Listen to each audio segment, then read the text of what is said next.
Well, let's take you all the way back to September right now. In September, we were joined by Carla Geyser, who is here to chat to us about an exciting endeavour that she was about to take on, an all-female expedition across southern Africa. Now, the rise of the Matriarch saw a group of dedicated women trek through various southern African countries, visiting various wildlife organisations and conservations. And today, Carla is back from her long journey and to share with us some of the exciting adventures and meaningful work that she did in the past couple of months. Ladies and gentlemen, Mzansi Africa, let's welcome back home Carla Geyser, rise of the Matriarch. Yay! Welcome back. Thank you. Oh my goodness. In one piece. 11,235 kilometers later. Jaw dropping. Let me pick it up quickly and it's back in my mouth. Yes. That is absolutely amazing. But let's quickly go back to the initial motivation to have this initiative happen. What was it?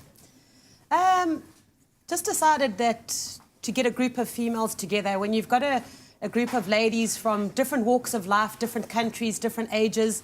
My youngest crew member was 18, my oldest was 71. Whoa. And they've just got a common passion or purpose of making a difference for our wildlife. It's very powerful. And yeah, I don't know, just decided that I couldn't sit back and do nothing. I needed to try and go out there and be the voice for those animals that are in such dire straits. I mean, the poaching stats, the human-wildlife conflict, it's out of hand at the moment. Yeah. So let us into the work that you were doing while on your trek throughout southern Africa. So what we did is we left from Joburg. We went to Zimbabwe, Botswana, Namibia, back into South Africa.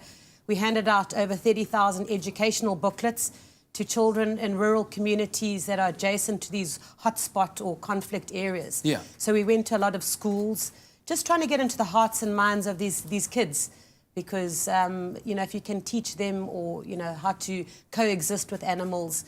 We went to go and see an incredible organisation. This is Rest, Maria Dickman. Wow. She saves pangolin. She's the most amazing, amazing lady. Yeah. And yeah, we went to see 12 different ladies, organisations that have dedicated their lives towards wildlife conservation. Yeah. And then obviously the journey itself and just seeing the beauty of what Africa has to offer us. And I'm loving the fact that this is also centred around women. Ladies and women doing it for themselves. The rise of the Matriarch. Just to show that you don't need a man to make it happen. You can do it on your own. Yeah. I'm sure that there must have been a fair share of challenges and obstacles as well throughout the journey. One like this can't just be easy. Yeah, it's a lot of work that goes on behind the scenes of organising.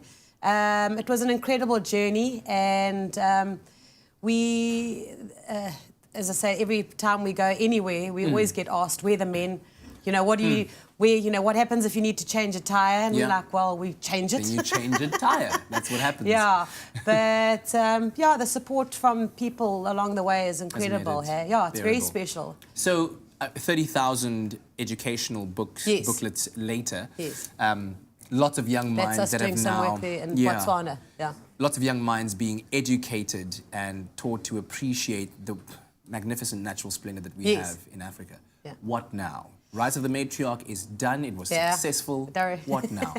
Well, I'm trying to take a little break. Please, I mean, you certainly deserve it. But already on the expedition, I'm like, okay, what to next? So yeah, already planning the next one. Yeah. It's just the tip of the iceberg. When you're out there and you're meeting these incredible women, these incredible men, it's not about being different to men. It's about, standing side by side with different organisations and working together to try and protect our wildlife.